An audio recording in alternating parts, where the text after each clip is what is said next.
દાહોદના bus station ખાતે એક ગર્ભવતી મહિલાને મિસકેરેજ થવાના કારણે બે નવજાત બાળકોને ગુમાવવા પડ્યા છે। મૂળ મધ્યપ્રદેશના ઝાબુઆ જિલ્લા કુંદનપુર ગામે રહેતા મહેશભાઈ ડામોર અને તેમની ગર્ભવતી પત્ની કમિતાબેન ડામોર અને તેમની સાથે તેમનો 5 વર્ષીય પુત્ર સાથે દિવાળી પર્વ ઉજવી પોતાના પેટનું પેટીયું રળવા માટે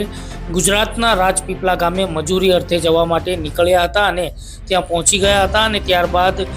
મહેશભાઈ ડામોર અને તેમની ગર્ભવતી પત્ની અને તેમનો પુત્ર જ્યારે ફરી તેમના વતન જવા માટે રાજપીપળાથી નીકળી એસટી બસમાં બેસી દાહોદના બસ સ્ટેશન ખાતે આવ્યા હતા અને રિક્ષાની રાહ જોઈ રહ્યા હતા તેવા સમયે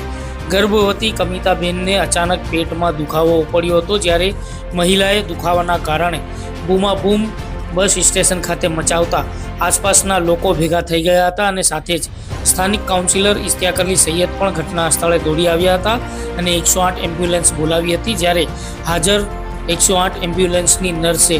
બંને બાળકો મિસકેરેજ થવાના કારણે બંને બાળકોનું મરણ થયું હોવાનું જણાવ્યું હતું અને મહિલાને વધુ સારવાર માટે ઝાયડસ હોસ્પિટલ ખસેડવામાં આવી હતી। જ્યારે વિચારો કે